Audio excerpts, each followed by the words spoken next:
আসসালামু আলাইকুম। চলে আসছি নতুন একটা রান্নার ভিডিও নিয়ে। তাহমিদা ফেরদৌসের রান্নাঘরে আপনাদের সবাইকে স্বাগতম জানাই। আজকে রান্না করছি আমি পুঁইশাক। তো পুঁইশাক রান্না করব চিংড়ি মাছ, তারপরে মাছের মাথা, চিংড়ি শুটকি। আজকে কিছুই নাই ঘরে। তাহলে আমি কি দিয়ে রান্না করব আপনারা দেখতে থাকেন, আমার সাথে থাকেন। পুরো ভিডিওটা দেখলেই জানতে পারবেন। প্রথমে দিয়ে দিয়েছি রসুন কুচি। দেখতে পাচ্ছেন রসুন কুচিটা ভাজা হোক।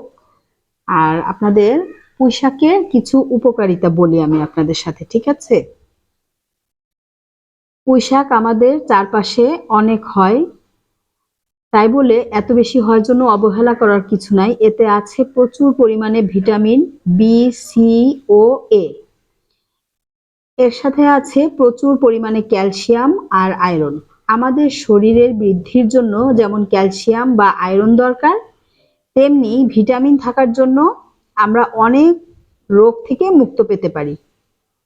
এছাড়া ফলিক অ্যাসিড, পটাশিয়াম, জিঙ্ক এইসব খনিজ পদার্থ আছে পুঁইশাকে। তাই পুঁইশাক আমরা চোখ বন্ধ করে খেতে পারি।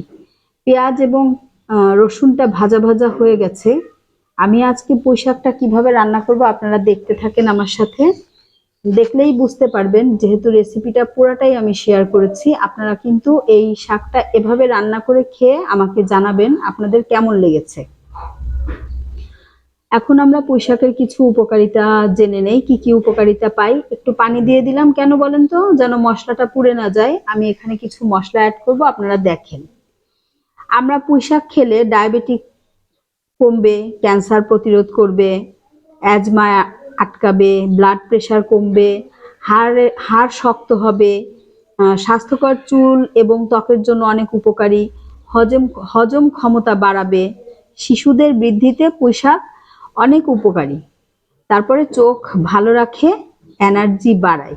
দেখেছেন কত উপকারিতা এক পুঁইশাকে।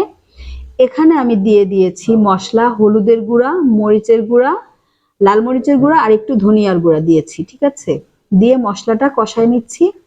আর পেঁয়াজ ভাজা হয়ে গেলে তার আগে একটু পানি দিয়েছিলাম, কারণ মশলা দেওয়ার পরে যদি আমি পানিটা দেই তাহলে ওইভাবেও দেওয়া যায়, তবে পানিটা আগে দিয়ে নিলে আর ওই যে একটা পোড়া পোড়া গন্ধটা আসে না, সেজন্য আমি একটু আগে দেই। মাঝে মধ্যে ভুলে গেলে পরে দেই। এখন দিয়ে দিলাম লবণ। এই যে লবণ দিয়ে খুব সুন্দর করে নেড়ে নিচ্ছি। মশলাটা ভালোভাবে কষানো হয়ে গেলে তারপরে আমি এর ভিতরে পুঁইশাক যোগ করব। এই যে পুঁইশাক আর হচ্ছে আলু ডাটা, পুঁইশাকের ডাটাগুলো আর আলু আমি এভাবে কেটে নিয়েছি। এগুলো ভালোভাবে আগে একটু সেদ্ধ করে নেব। শাক আর পুঁইশাক একসাথে দিলে ডাটাগুলো অনেক সময় দেখা যায় কি সিদ্ধ হয় না, আর অতিরিক্ত শাকটা রান্না করলেও শাকের টেস্টটা একটু অন্যরকম হয়ে যায়। এজন্য পুঁইশাকের ডাটা আর আলুগুলো আমি একটু আলাদা করে ভাপিয়ে নিব, সিদ্ধ করে নিব। আর দিয়ে দিচ্ছি মসুরির ডাল। আমি আজকে মসুরির ডাল দিয়ে রান্না করব পুঁইশাক, কারণ শাকে তো অনেক পুষ্টি আছেই, সাথে আমি দিচ্ছি মসুরির ডাল। এই ডালেরও কিন্তু অনেক উপকারিতা আছে, আরেকদিন আমি ডালের গুণাগুণ বর্ণনা করব। আজকে যেহেতু মেন উপাদান হচ্ছে পুঁইশাক, আমি আপনাদেরকে পুঁইশাকের কথাটা বলছি। আর এভাবে রান্না করলে অনেক বেশি মজা লাগবে। মাছ না থাকলে মাছ, শুটকি, আমরা আসলে পুঁইশাকটা ইলিশ মাছের সাথে বেশি মজা লাগে, চিংড়ি মাছের সাথে মজা লাগে। তারপরে যে কোনো মাছ হতে পারে, রুই মাছ, কাতল মাছ, হ্যাঁ, এইসব মাছ দিয়ে, মাছের মাথা দিয়ে যখন আমরা রান্না করি, চচ্চড়ি করি, অনেক বেশি মজা লাগে। তবে ইলিশ মাছ আর চিংড়ি মাছে বেশি ভালো লাগে খেতে। এই যে আমার মসুরির ডাল, তারপরে হচ্ছে গিয়ে আলু আর ডাটাগুলো কিন্তু খুব সুন্দর করে দেখেন মাখো মাখো হয়ে গেছে। আপনারা দেখতে থাকেন, আমি আপনাদেরকে একটু বলি পুঁইশাকের উপকারিতাটা। পুঁইশাক যে ডায়াবেটিক কমায়, হ্যাঁ সেটা বলি। পুঁইশাকে এক ধরনের অ্যান্টিঅক্সিডেন্ট আছে যার নাম লিপোইক অ্যাসিড। দেখা গেছে এই অ্যান্টিঅক্সিডেন্ট রক্তে শর্করার মাত্রা কমায় আর ইনসুলিনের ভারসাম্য বজায় রাখে। আরও প্রমাণিত হয়েছে যে এটি ডায়াবেটিকের ক্ষেত্রে পেরিফেরাল নিউরোপ্যাথি আর অটোনমিক নিউরোপ্যাথি কমায়। অর্থাৎ বলাই যায় যে শাক ডায়াবেটিকের দিক থেকে আপনাকে নিশ্চিন্তে রাখতে পারে। তারপরে অ্যাজমা অ্যাটাক।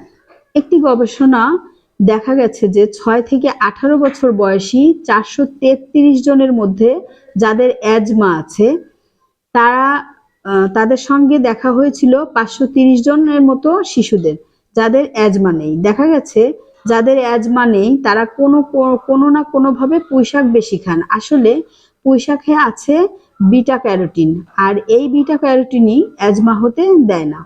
এই যে উপরে আবার একটু লবণ দিয়ে দিলাম, কারণ নিচে যেটা দিয়েছিলাম ওইটা আলু আর ডাটার ভেতরে টেনে নিয়েছে। এখন উপরে একটু মানে এমন ভাবে দিলাম যেন আমার পুরা তরকারিটায় লবণ হয়ে যায়।